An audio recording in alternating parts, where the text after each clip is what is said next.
Hello, everyone, and welcome back to the Mental Insights Podcast. This is your host, Brendan.cutuli. Today we have episode number 27 with Vanita O'Neill, who is the creator of Dreamwell Coaching. She is also a certified life coach and a licensed social worker. Vanita started out working within children and schools and doing social work throughout her career, then realizing that coaching is a great intermediate step for people who are not seeking out mental health services. Vanita shares a lot about her own personal experiences and the work that she provides within children and teachers throughout the classroom and throughout outside of the school environment into the home environment through parents and children alike, through emotional and behavioral changes and tools and techniques that they can use throughout any of their environments to better produce a more positive mental, physical, and emotional well-being throughout their life. I thank you all for listening to this episode of the Mental Insights Podcast. I hope you enjoy this conversation with Vanita.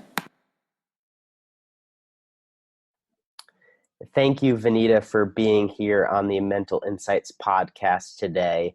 It's truly a pleasure, and it's going to be exciting to hear more about your work and share a little bit about the insights that you know within the mental health field. To start, could you tell us a little bit more about Dreamwell Coaching and your passion and purpose behind that company? Sure. So, Dreamwell's had a long history of kind of evolving into what it is today.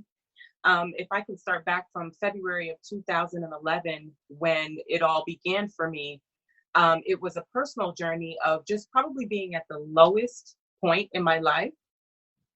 And I had Um, I had gone through I just moved to a new state. I just moved to the state of Ohio with my husband and my two kids. At the time, I had a 5-year-old and a newborn, and my husband was deployed to Afghanistan, and I was in a new state by myself. And I transferred jobs, so I had the same location that I was at in Las Vegas, which was my previous location. I moved to that same location in terms of jobs in the state of Ohio. And so I was a social worker working within my profession. I had two kids, two small kids. My husband was deployed, and we attended a church, and they found out what I did for a living. And they asked me to be a community outreach leader. And so me, very just willing to please, I just said, okay, I would be interested. But I didn't know what that entailed. And so it was a 600-member church, and I ended up being the community outreach leader, which was probably one of the hardest jobs I had ever done in terms of managing people and resources. So it's extremely hard. And then to put the icing on the cake, I was in grad school.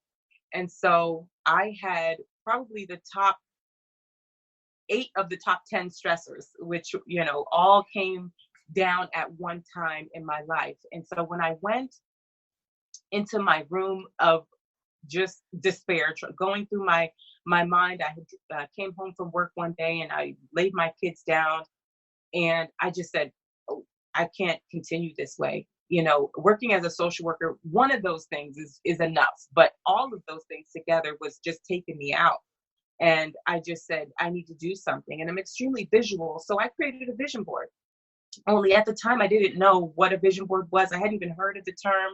I'm not into, the whole mystical thing. I just felt like there was some woo-woo-ness about it. But for me, I didn't know what I was doing. I just sat on my bedroom floor, and I just said, Lord, I need help. And I prayed, and I just asked for clarity and vision on my future, because I knew that this couldn't remain. And that was February of 2011. Fast forward to February of 2013, and I had come out of that situation. Actually, when I went back, after I finished my vision board, I'll go back to February 2011. when I finished my vision board, I got it from the floor and I remember feeling relieved. I remember feeling like the weight had been lifted from my chest and like I was able to breathe. And I think that came from just surrendering and saying, I can't do this on my own. I need help and something's going to have to change. And it was weird to experience a mental shift when nothing in my circumstances had changed. But that's exactly what I had experienced. It was a complete new set of glasses that I was able to see through, where I went from feeling probably the most stressed I've ever felt. If I went to a mental health therapist, they would have probably diagnosed me with some type of anxiety disorder or depression, because it was just a low sunken place. And I felt like I was in a drowning hole and I couldn't catch my breath. And so when I fast forward to February 2013, I felt compelled to share how I came out of that situation with the people around me. And so I asked people to come to the libraries, a local library in Ohio. And I just said, if you guys would mind, please come. It was just more of like, let me share my testimony type of a thing. And I wasn't sure about a name. So the name of Dreamwell is a whole nother story, but I just named it Dreamwell, thinking that there was, some biblical and also healing background for myself in naming it Dreamwell. And so I just asked them to come to hear a presentation from Dreamwell. And they came. It was about maybe 7 or 8 women. And when they got there, by the time I was finished sharing my heart, I really feel like there was they experienced what I experienced on that floor in 2011. And everybody in the room was in tears. Everybody was lifted. Their spirits were lifted. They were encouraged to go on. And I'm like, what is happening here? And so feeling that and seeing how my story can help someone else, it just, it set the course for Dreamwell. And we had moved several different places. I had opened up a Dreamwell coaching. It wasn't a coaching center. I hadn't even got comfortable with the term of coach at that time. I was a full-time social worker, and I was working actually we had moved to Hawaii, and I'd opened up a coaching. Actually, it wasn't coaching. I'm saying coaching because that's what it is now, but it was called Dreamwell, and I would advertise it as almost like a consulting, but it was like a helping type of profession. It wasn't even clear. I remember trying to declare my licensing for insurance when I got the building. And he was like, so what is it exactly? And I was like, well, this is what I do. And I explained it to him, and he was trying to put me in this category. And I was like, well, I'm not that. And so I was trying to, it was, really weird. And it's just over time, now 2019, it evolved into what I like to identify as coaching. And I just became comfortable with the term coaching because I really feel like I went through this whole process of developing Dreamwell without the support of the mental health community. And so I didn't want to give it a therapeutic name, because I do have my license. I'm a licensed social worker, and I could have went that route in terms of therapy or counseling center or those types of things. But in my heart of hearts, I just wanted to remain true to my experience. And that's what it was for me when I first created it. So that's kind of like the history of how Dreamwell came to be. And now our mission and our purpose is to be an intermediate mental health support service for parents and children to help manage emotional and behavioral problems. And I say intermediate with a respect for the mental health community. I work in this industry. I've worked for the last 10 years. I've worked in this industry. I know exactly what it takes and the level of mental health disorders that are out there. However, I don't believe that every person fits into that category. And so when I was creating Dreamwell, I had that in mind.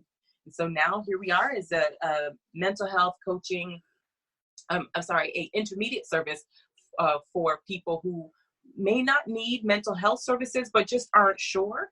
And I've seen a lot of people, and I can get into this later if you want to move on, but I've seen a lot of people fall into the hole of not receiving services because they didn't want to be characterized in this mental health bubble. Thank you for sharing that, Vanita. I really appreciate it. And the first thing that I want to touch on is it's so awesome that you have tangible evidence right when you started to think of Dreamwell and pushing that out, and just the message, that testimony that you had throughout your friends. That must have been such an incredible experience, because it truly showed that it's your passion and you can create something out of it. So that's so awesome that you're able to do that. I'm glad you were able to share that. And the second, as you were following up, it was a conversation I actually was having with someone earlier today, a few hours ago, and it truly is.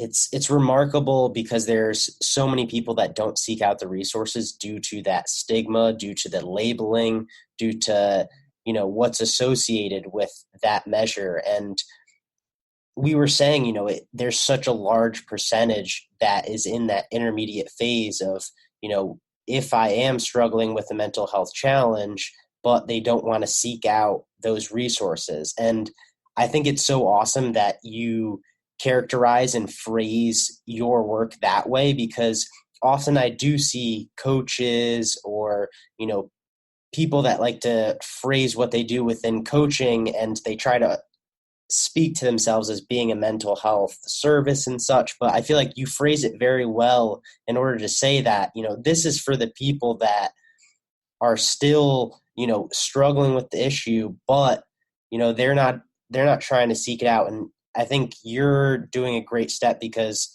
as they work with you, maybe they are seeing that the labeling isn't such a bad area to seek out or such. But I think it's great the way that you spoke about that, because it really is important to know that, first of all, the stigma is not a problem. It's something that everybody faces with, but it is true that there's a large percentage of people that are in that intermediate phase, and they're not open, or maybe they're not ready to characterize themselves in that measure. But I think that's one thing that we do need to change, is that, there isn't that stigma wrapped around it.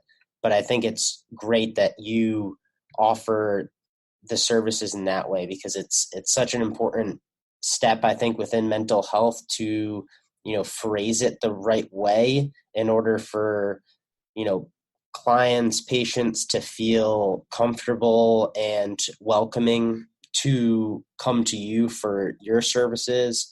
And, that's really the biggest step, because, you're breaking down that barrier by changing the way it is phrased and allowing a lot of people to feel safe and comfortable that they need your services and that they need your help. It transitions into, what services do you provide to people throughout Dreamwell coaching, and share a little bit about, what you're able to provide people within, this intermediate phase within the mental health field. Well, the services that Dreamwell Coaching provides, and thank you for saying that, because it's hard talking to somebody who has received mental health services to convince people that there are a whole group of people who are not receiving services who need them. And, providing an intermediate service such as Dreamwell gives them a chance to get help. So nobody has to suffer alone. And so that is just, and I can't tell you how many times I've seen this over and over. But the services that we provide, so I only provide 2 services right now. And my ideal client would be for a parent who is either struggling to manage the journey of mental health in themselves or in their child, or even just experiencing extreme overwhelm or sadness or frustrations or anger or any emotion that cannot be managed within their own level of resource, I provide a outlet through what I call the oxygen mask program. And I created a 4-week program to help parents who are dealing with any range of emotion to manage what, is a hard and can somewhat be long road of getting out of their struggle. And I think it's through the emotional and behavioral coaching that I'm able to provide for parents that gives them the, I would say the solutions. Yeah, the solutions to overcome these situations. So that's one program. It's through the Oxygen Mask program, and it's a 4-week.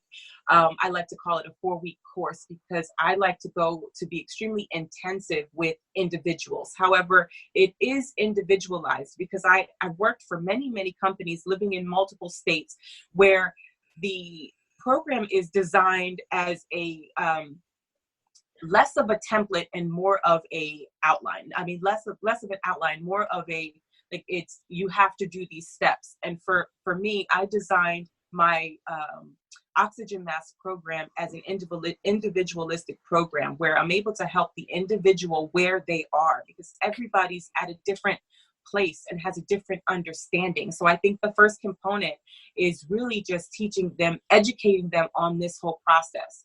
And a good coach will always tell you that this is just an intermediate step. If you need therapy, I'm going to refer you to a therapist. If you need, if I feel like there is some more, if you need a higher level of care, I will be the first one to refer you. And so I always try to give people the understanding that this is not the end all be all. Once I get coaching, I'm fixed. No, but this is a start. And here's how you can manage those things. And I found, and that's one of the services. The other services is with children. I've worked in schools as a behavioral specialist, as a school counselor, as a therapist.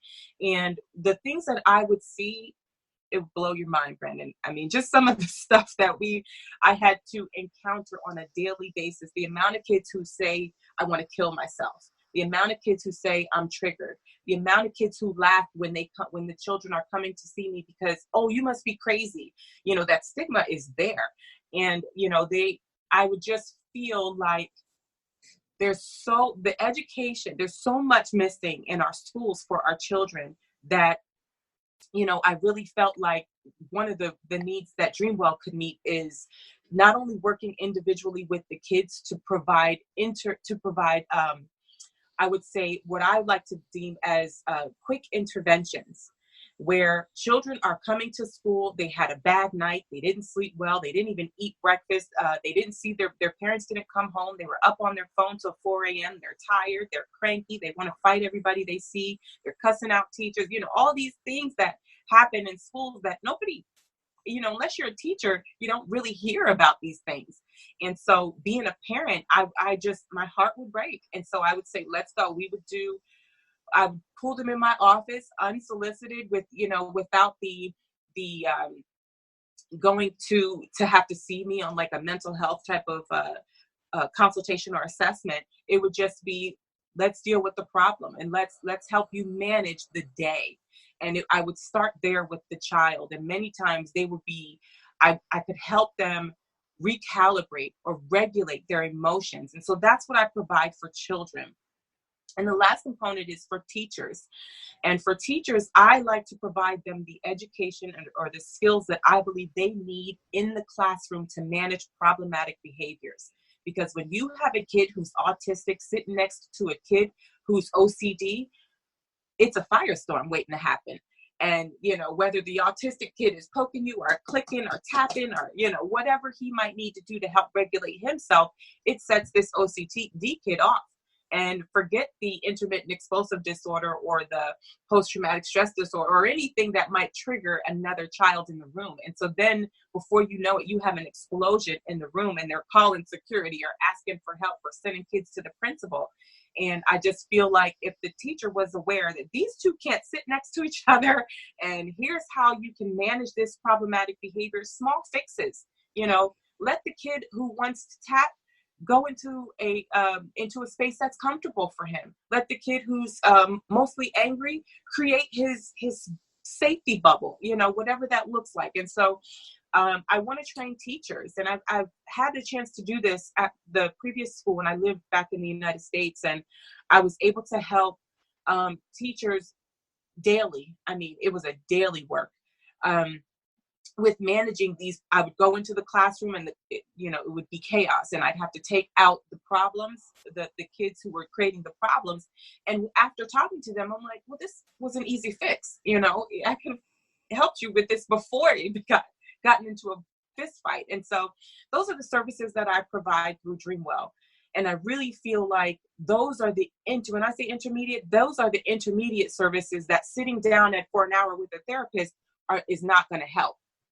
And so, and many of these kids were already in therapy. So providing those quick interventions, those coaching strategies for teachers and helping parents to navigate this crazy world of mental health was essential. And I felt like that was the best use of my role as a Dreamwell coach to provide for people, for the need that's out there. Awesome. Thank you for that. I really appreciate it. It's definitely a lot of environments that need the support. When you look at whether it's at home with the parent or the child, or whether it's in school with the teacher and the child, these are a lot of environments that dictate a lot of how our mental health plays out within our future. So it's awesome that you're providing your services, your time, your effort in order to alleviate some of the issues and challenges that could arise in those environments, because they're drastic for a lot of child development, especially. To really start off with the adult, with the parents, when you're beginning about what you were facing back in 2011, you were saying you had those 9 out of 10 stressors. And I think that's a good, topic to start at, because you have a lot of parents that may be pulled one way due to work, whether they're pulled another way due to, caring for their children, taking them to sports, taking them to school, taking them to this, that, the other. For a parent that is getting pulled astray in all directions and feels that they're not really, maybe they're just not feeling themselves, how could they reach out to you, and what would be, your voice of opinion for them to want to seek out, whether it's Dreamwell coaching or any type of services that can just provide them the insights to know that they can change. It's just a few, whether it's behavioral steps or emotional coping steps. What would be your response to them to wanting to seek out your services? Well, first I would do an assessment, because I think this is where my school training comes back in, where you have to determine the need at the time. And I think every single person presents trauma in a different way. Some people mask it very well and they present with a strong face, but inside they're hurting. Or some people just outwardly, you can tell there is something going on. And so I always start with an assessment. And so I'll give you an example of what this looks like. I remember I was meeting with a child who was new to our school, and he came in. And so my job is to just introduce myself and what role I'll play in his life as he's preparing for services with me. And that was on the therapy level, and that's diagnosis, treatment, and assessment, and all of those things. And so for me, that was one part of it. Well, the parent asked to speak to me separately, and I can't tell you how many times this happened. And he shut the door and broke down. And he said, it was a big Black man who you just wouldn't expect to cry.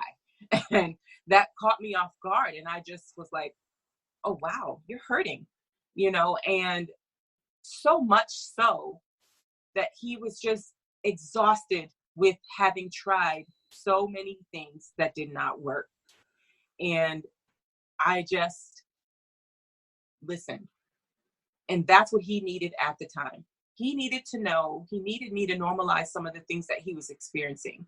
He didn't need me to medicalize these issues that he's having by calling him depressed, by calling him anxious, by saying he needed to see a therapist. He just needed me to listen. And so that's what I gave him at the time. He wasn't my client. He wasn't the identified client. He was a parent saying, help me, please.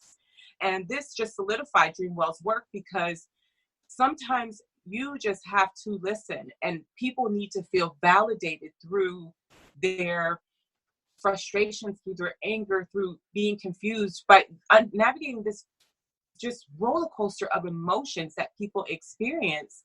And I think listening to him, for him, was all that he needed. You can see, so I always ask people, if you had to quantify your feeling with a number, what would it be? 10 being, this is the worst I've ever felt, and 1 being, I can handle this, this is no problem. He was off the charts, probably 100 if if he could have actually physically, tangibly given me a number. And I remember I saw the calm in him before he left my office, and all he needed me to do was hear him. You understand this world.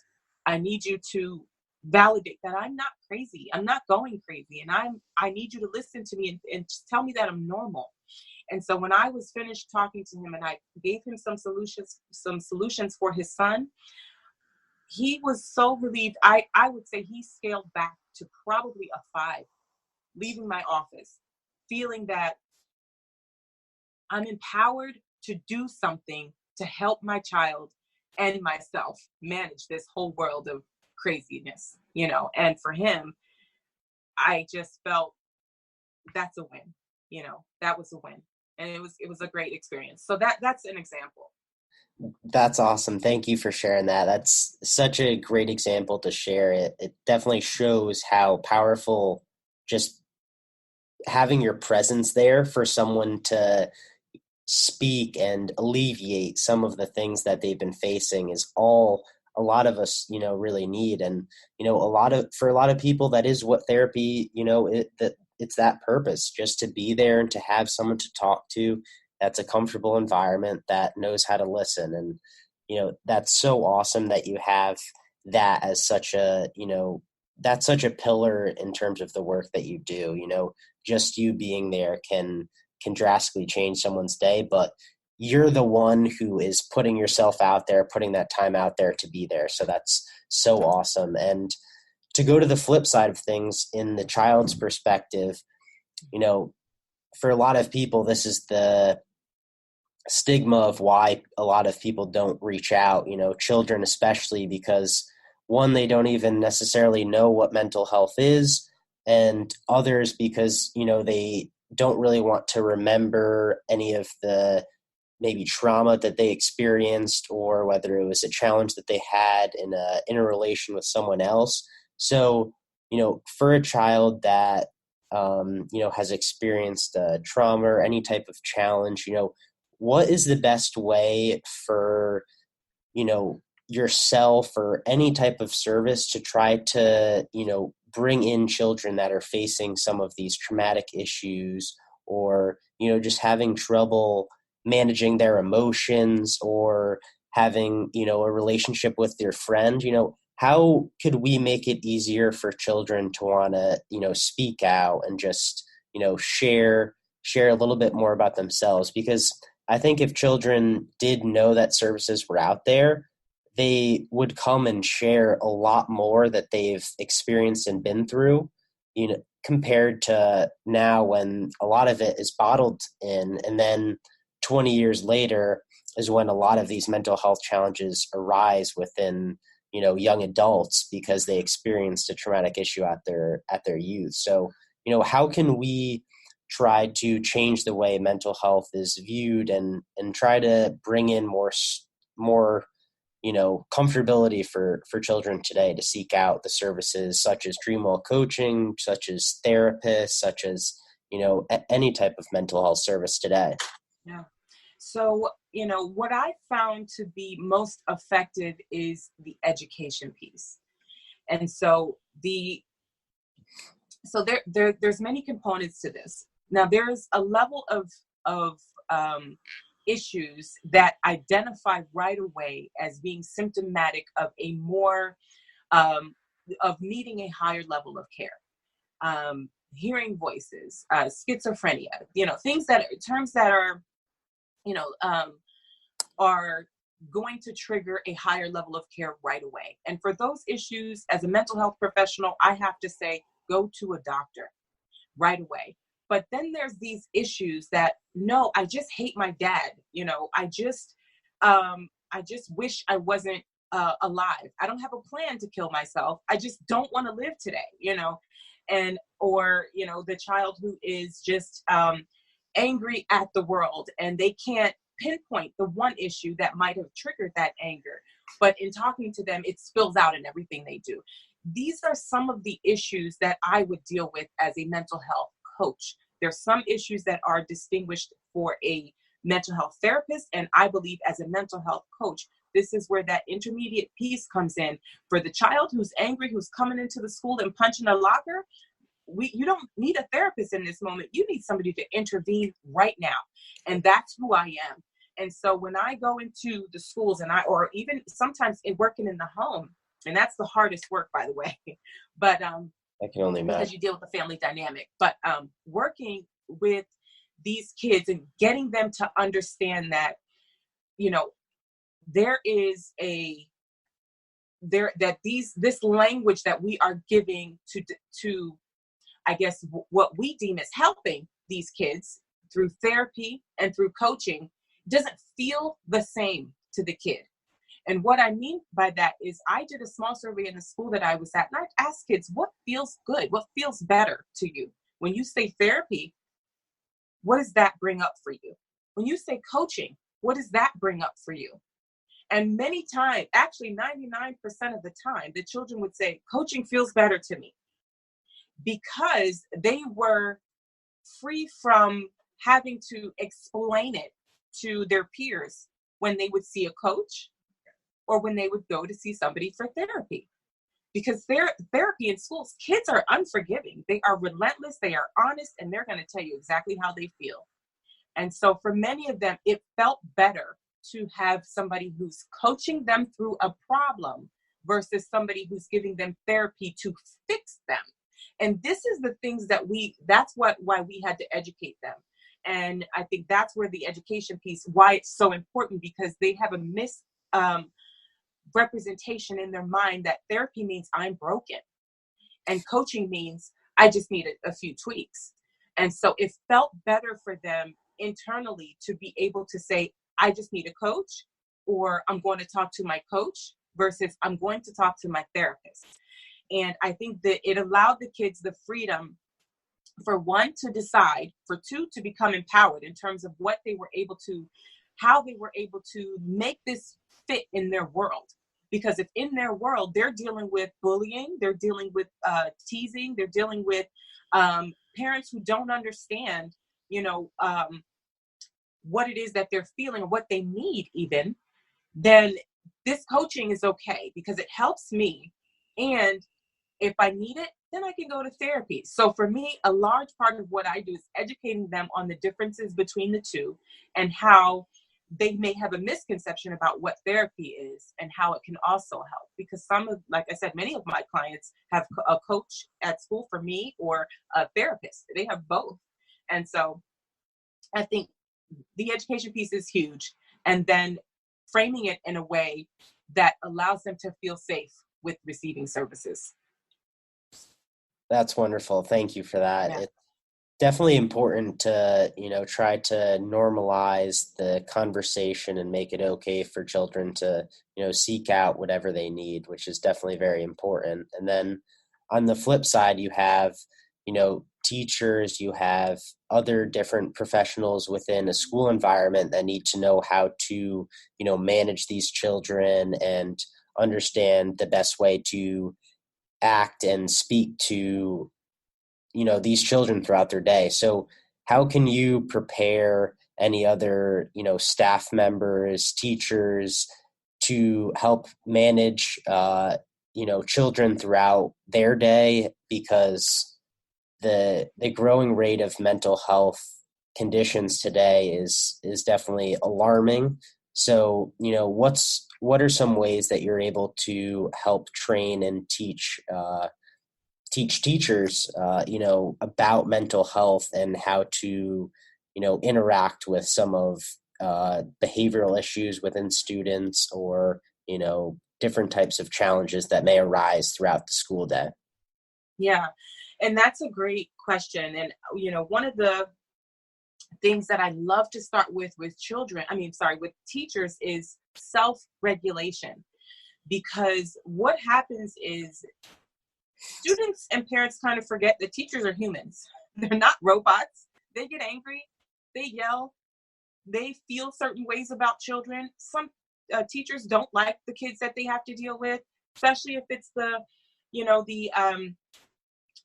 smelly kid, or the kid who keeps lunch meat in his pocket and always smells like bologna or salami. Like, these are things that actually happen.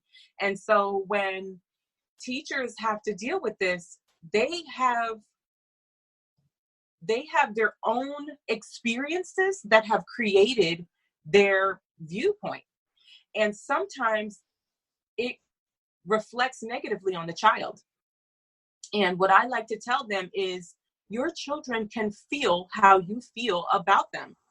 Especially children, I think, are much more sensitive to energy.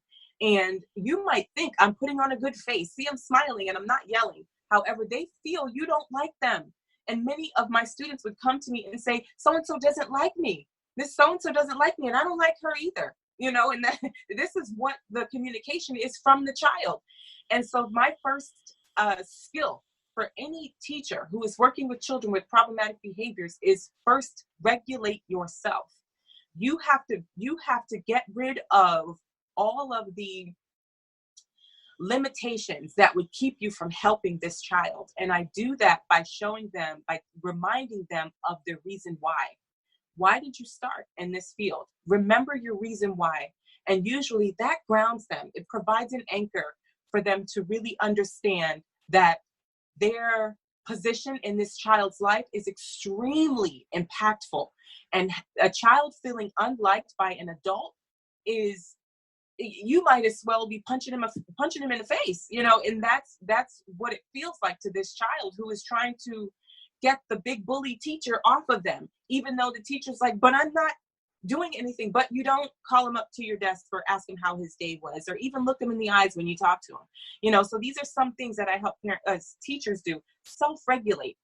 And then there's a whole set of coaching skills that I feel like teachers have to understand as well, in terms of managing this behavior. Once you're self-regulated, it is so easy to see that there's more going on here.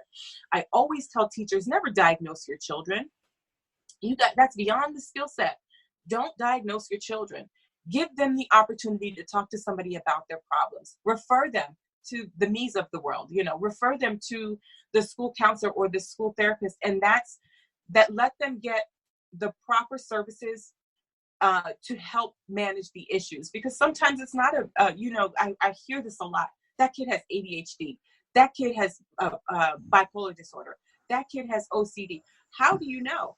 Where's it at in his record? Where's the therapeutic assessment? These things are not just determined by an opinion. They are determined by a criteria set by the Diagnostic Statistical Manual, which is done through a very stringent and scientific process. It's not just an opinion of what you think this child is. And I always educate them on that too. Please do not diagnose your children. Give them an opportunity to get some help to manage their behavior, but ultimately give them a chance to live outside of the way that you see them. And that helps. And, of course, the practical skills that you learn in coaching, which is reflection and mirroring and listening and I think some of the nonverbal skills are some of the biggest things that teachers tend to miss because they just are going about their day and it's not on their radar. And so, the flippant answers, the non-smiling, those types of nonverbal skills. And I think every school has probably what's called a PBIS model, which is identified as like a student support service model to be able to help the child in the classroom. Smiley faces, token society. When you do something good, you get these things, but those things don't manage the problem behaviors. They promote more of the good behaviors, but they don't manage the problem. So I think those are understanding the world of the mind of a child who truly does have an issue, and understanding where you are, like being grounded in the moment, that remembering the reason why. Those types of things are just essential for a teacher when they're working with a child with problematic behaviors. That's great. Thank you. And, we're speaking a lot about the interactions between, two parties, whether it's the parent, whether it's with the child, or whether it's, the teacher with the child. But outside of that, the relationship that we have within ourself is truly valuable within our own mental health. And, self-care, self-love is definitely big topics throughout today in terms of just how you can treat yourself, how you can take care of yourself.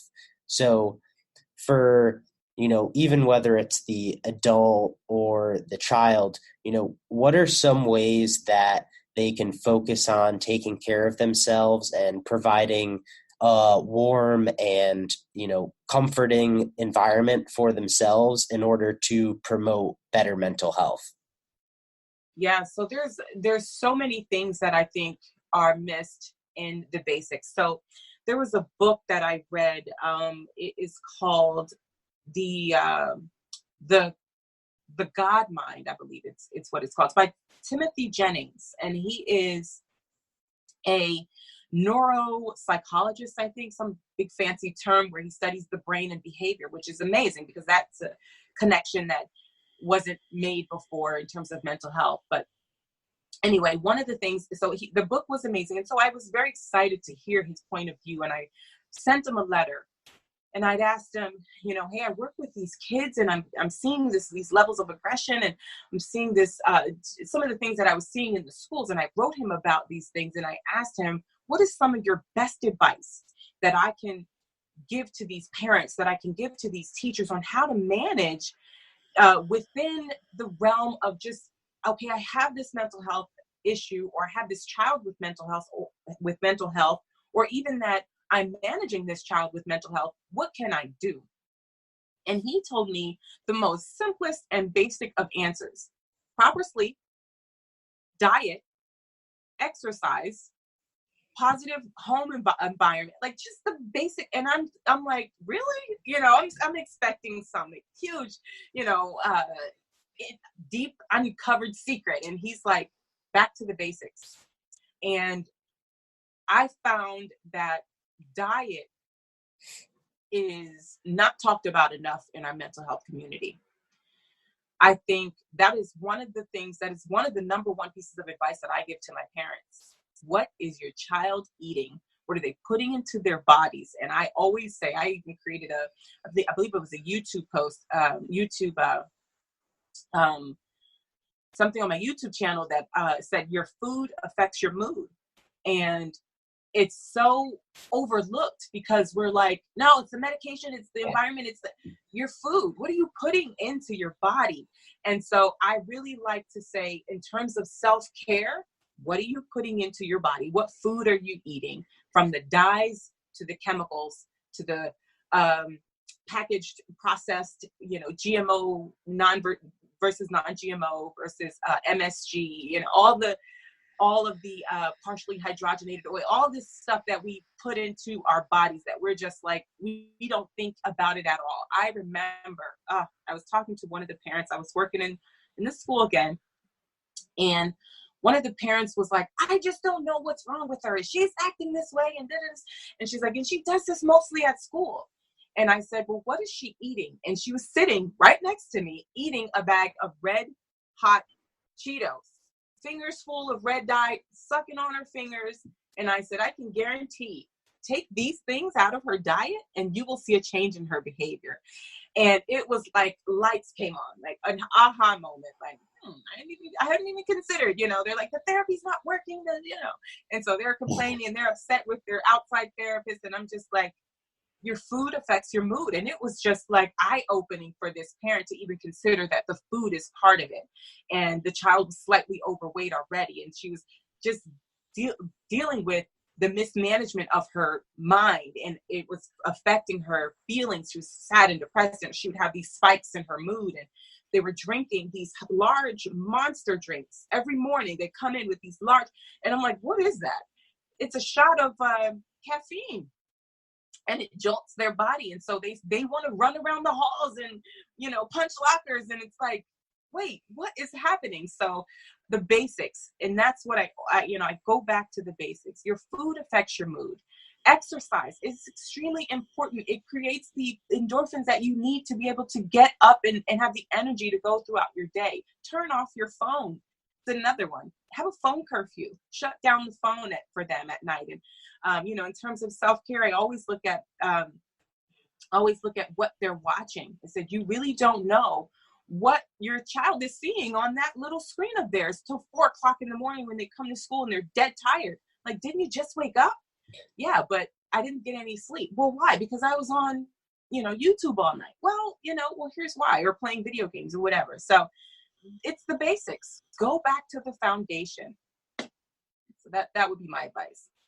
That's awesome. No, those are great examples. And it truly, it's incredible if you think about it that, a problem, just mental health is such a large challenge throughout our whole entire world. And if we were able to simply promote a lot of these, basic routines and implement them within everybody who's facing this, these mental health challenges, I think we could severely cut, I don't know, maybe a large percentage, half of a lot of these challenges just based on that, whether it's, nutrition, whether it's exercise or sleep, all of these have major impacts to how we think, behave, and interact. And it would be interesting to see if everybody truly continues to follow this measure, because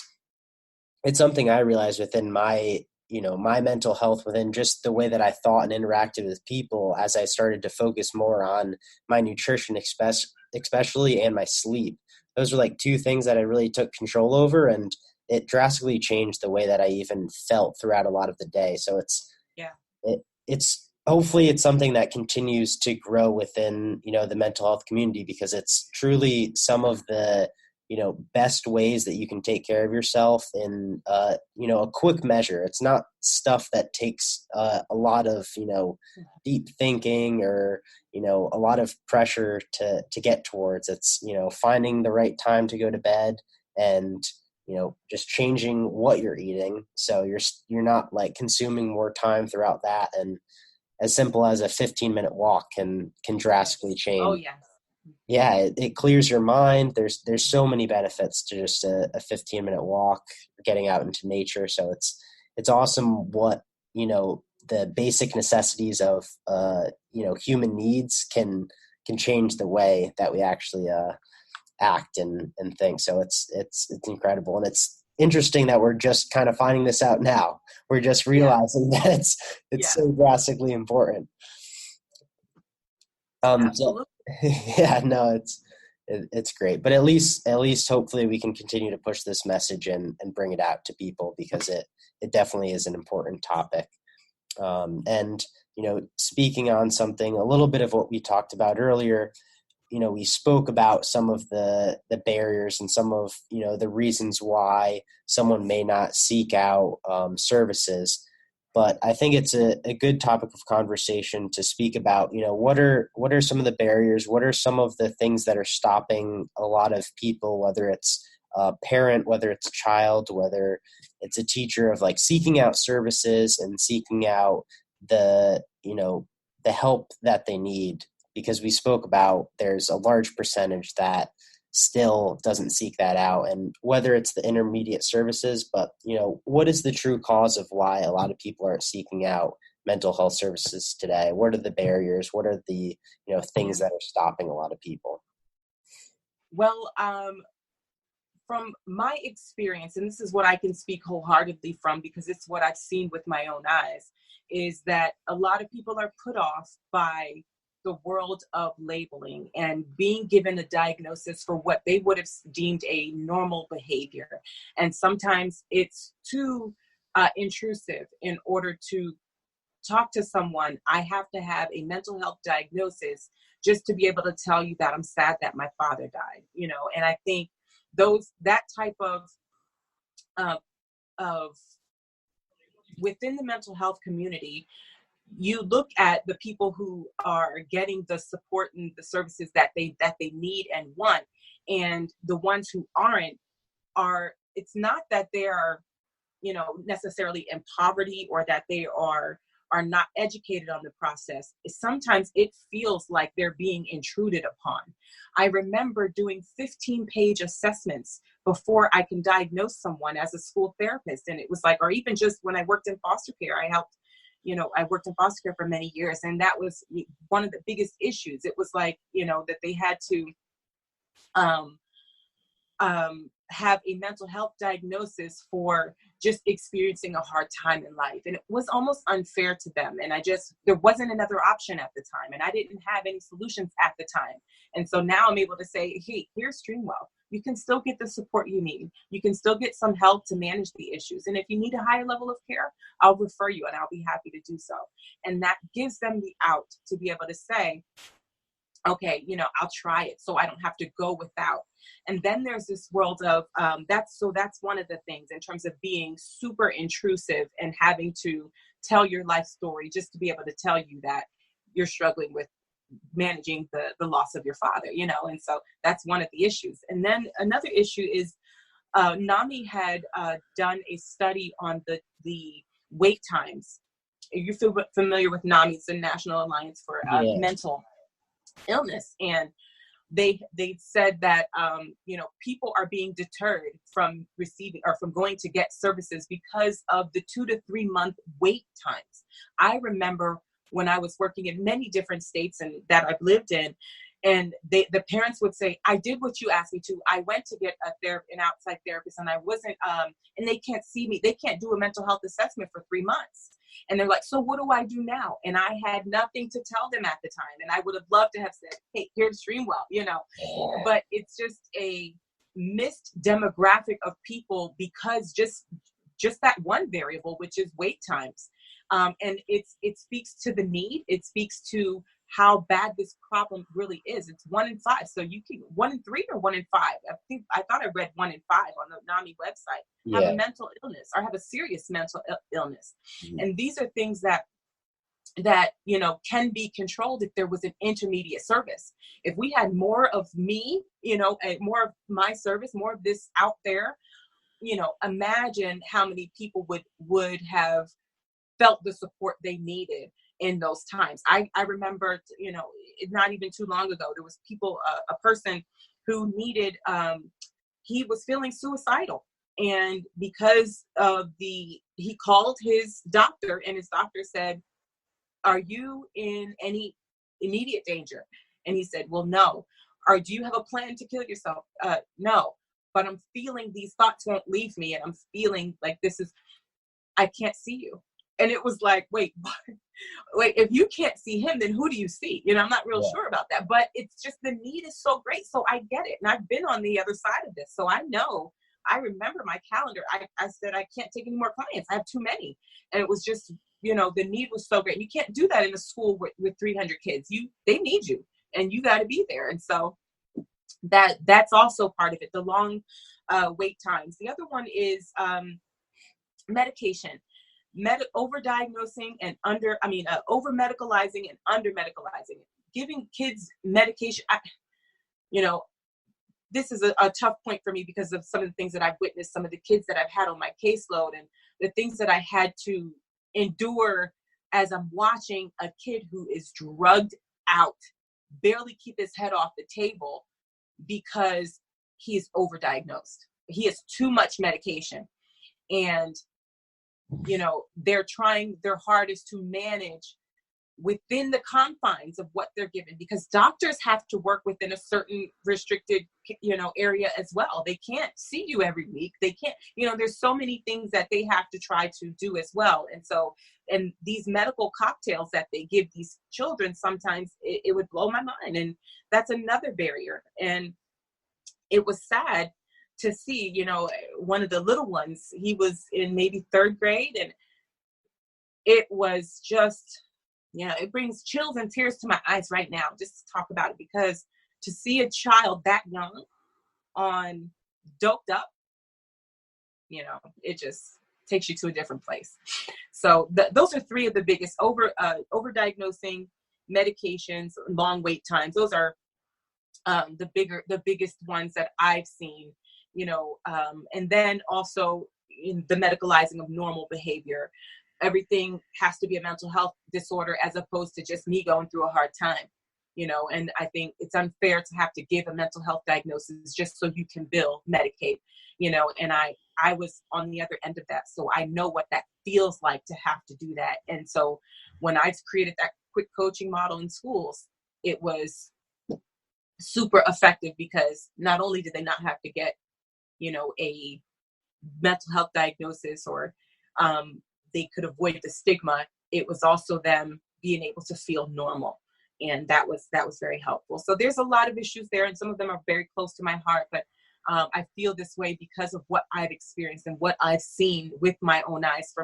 I've been a social worker since 2008, and I've been working in this field, and I have my master's in human services, and I've worked in counseling. I worked as a therapist. I've worked as program director, and these things that it's just sad, really is. Definitely. Thank you for that. I appreciate you sharing that, because it's definitely a lot of the big issues as to why a lot of people aren't seeking out services. And it's definitely very sad, because, there needs to be a big change within the mental health field, because there's, I believe the World Health Organization came out with that 800,000 people commit suicide a year. That's a staggering number.